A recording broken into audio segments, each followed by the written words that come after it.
la Iglesia de Jesucristo. Cuando llegó a la región de Cesarea de Filipo, Jesús preguntó a sus discípulos: ¿Quién dice la gente que es el Hijo del Hombre? Le respondieron: unos dicen que es Juan el Bautista, otros que Elías, y otros que Jeremías o uno de los profetas. ¿Y ustedes, quién dicen que soy yo?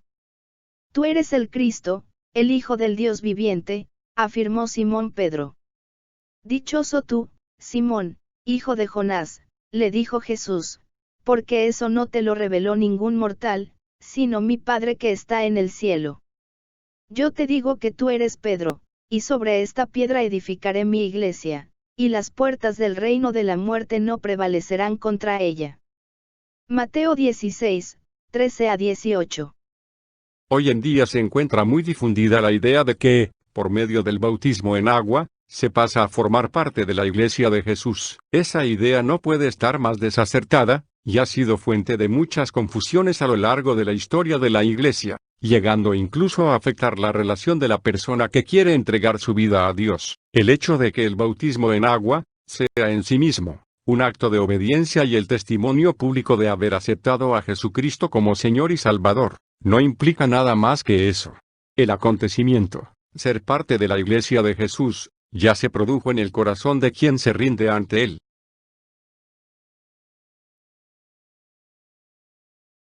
Cuando se habla de la Iglesia, se refiere a la congregación de aquellas personas que han creído en Jesús como Señor y Salvador, aunque también la palabra iglesia se usa para determinar el templo, el lugar de reunión. Esto último apenas es un detalle. Concretamente, cuando se menciona en la palabra de Dios a la iglesia, se está refiriendo a la congregación de creyentes. Por ello, en el comienzo de este tema, se habla del fundamento sobre el cual se edificará la iglesia de Jesús. Esto es, la declaración de fe que hace Pedro: tú eres el Cristo, el Hijo del Dios viviente. A esta declaración, Jesús le llama Petra, que significa piedra, roca, peña, y establece que sobre esta declaración se fundamentará su iglesia. Para evitar la confusión, a Simón Pedro, Jesús le llama Petros, pedazo de roca, piedra pequeña. Entonces, la iglesia de Jesucristo es la reunión o congregación de aquellas personas que le han aceptado como Señor y Salvador, y ahora viven una nueva identidad como hijos de Dios. Esto último, nos da el propósito con el cual se reúnen aquellos que han creído.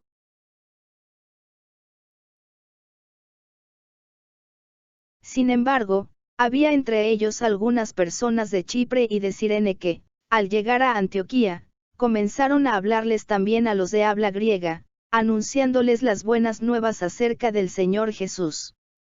El poder del Señor estaba con ellos, y un gran número creyó y se convirtió al Señor. La noticia de estos sucesos llegó a oídos de la iglesia de Jerusalén, y mandaron a Bernabé a Antioquía.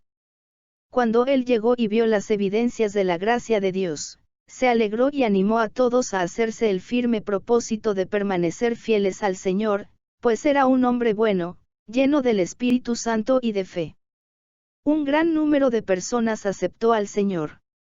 Después partió Bernabé para Tarso en busca de Solou, y cuando lo encontró, lo llevó a Antioquía. Durante todo un año se reunieron los dos con la iglesia y enseñaron a mucha gente.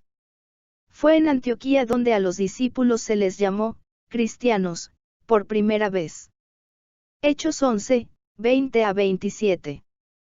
Aquellos que han aceptado a Jesús deben reunirse en el lugar designado, con el firme propósito de permanecer fieles al Señor Jesús. Esa asociación los fortalece individual y colectivamente, pues unos a otros se animan de continuo. Hemos hablado del lugar designado ya que, como vemos en el siguiente texto, no necesariamente debe ser un templo. Y día tras día, en el templo y de casa en casa, no dejaban de enseñar y anunciar las buenas nuevas de que Jesús es el Mesías. Hechos 5, 42.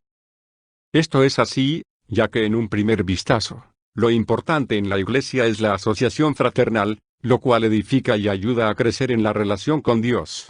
Y este crecimiento se ve estorbado cuando las personas pierden el horizonte, la razón por la cual se congregan, o bien no han comprendido el significado de congregarse, y solamente hacen acto de presencia, lo cual no es nuevo. En primer lugar, Oigo decir que cuando se reúnen como iglesia hay divisiones entre ustedes, y hasta cierto punto lo creo.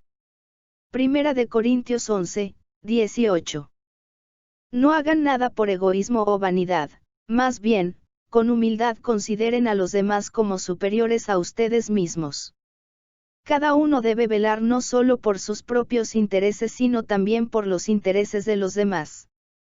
La actitud de ustedes debe ser como la de Cristo Jesús, quien, siendo por naturaleza Dios, no consideró el ser igual a Dios como algo a que aferrarse.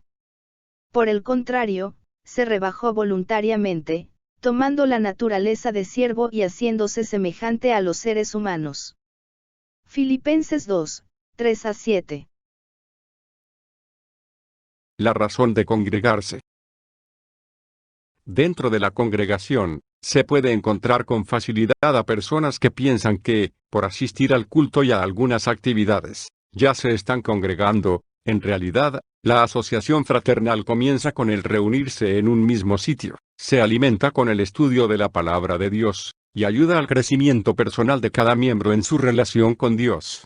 Cuando esto va ocurriendo, las personas descubren que el Señor los está llamando a participar de alguna forma más concreta, para lo cual les ha dado dones naturales que generan afinidad con algún área ministerial, para luego dotar a cada persona de dones espirituales que le sirven como herramientas, para llevar a cabo la obra que el Señor le encomienda, en el mismo propósito de permanecer fieles al Señor. Además de la asociación fraternal, se hace necesario el conocimiento de la doctrina bíblica. Por ello es que Pablo, antes llamado Saulo, y Bernabé, se quedaron el tiempo necesario para que, mediante la enseñanza de la palabra de Dios, sentar las bases de la congregación.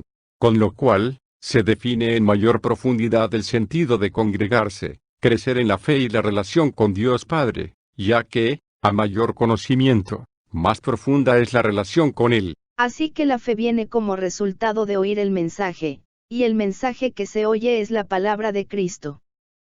Romanos 10, 17. Quienes entienden esto, la razón de congregarse, son capaces de madurar espiritualmente, y alcanzar los dones y bendiciones que el Espíritu Santo da, para el cumplimiento de la obra que a cada uno encomienda el Señor. Porque, claro está, no estamos de balde en una congregación, de la misma manera en que cada miembro del cuerpo tiene una función específica y otras generales. Pues así como cada uno de nosotros tiene un solo cuerpo con muchos miembros, y no todos estos miembros desempeñan la misma función, también nosotros, siendo muchos, formamos un solo cuerpo en Cristo, y cada miembro está unido a todos los demás. Tenemos dones diferentes, según la gracia que se nos ha dado. Si el don de alguien es el de profecía, que lo use en proporción con su fe; si es el de prestar un servicio, que lo preste; si es el de enseñar, que enseñe; si es el de animar a otros, que los anime; si es el de socorrer a los necesitados, que dé con generosidad; si es el de dirigir, que dirija con esmero; si es el de mostrar compasión, que lo haga con alegría. Romanos 12, 4-8.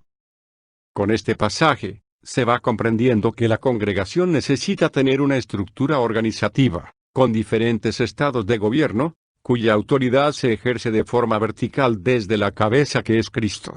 De todas formas, la autoridad y el trabajo no deben recaer sobre una sola persona. Por eso la congregación, la iglesia, posee diferentes ministerios organizados por campo de acción: matrimonios, caballeros, damas, jóvenes, niños, alabanza, servicio, enseñanza, misiones, etc. Él es la imagen del Dios invisible, el primogénito de toda creación, porque por medio de él fueron creadas todas las cosas en el cielo y en la tierra, visibles e invisibles, sean tronos, poderes, principados o autoridades; todo ha sido creado por medio de él y para él.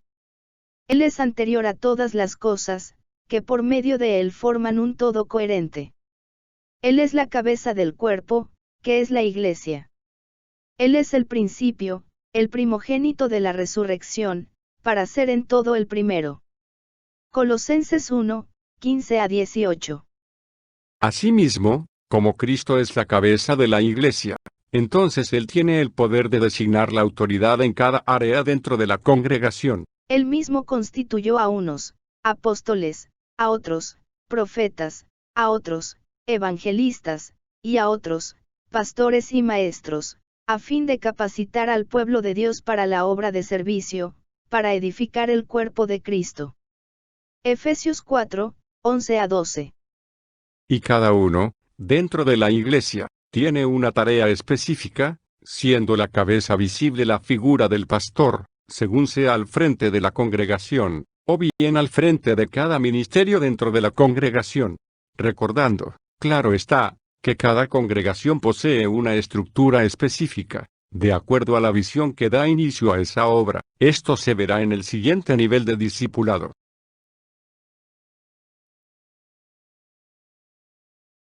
Veremos a continuación 4 aspectos de la vida del cristiano dentro de la congregación, y en su quehacer cotidiano, que son la forma práctica en las que, quien ha creído a Jesús y le ha aceptado como Señor y Salvador, puede continuar creciendo en el camino de la obediencia a Dios. Usted puede solicitar una copia del esquema de nuestra Iglesia Cristiana Sal y Luz. Igualmente, como miembro de la Iglesia Cristiana Sal y Luz, tiene derecho a disponer de una copia impresa del estatuto y del reglamento interno. Antes de continuar a la siguiente lección, solicite al correo electrónico al final de esta página, la ficha de autoevaluación que se complementa con cada lección.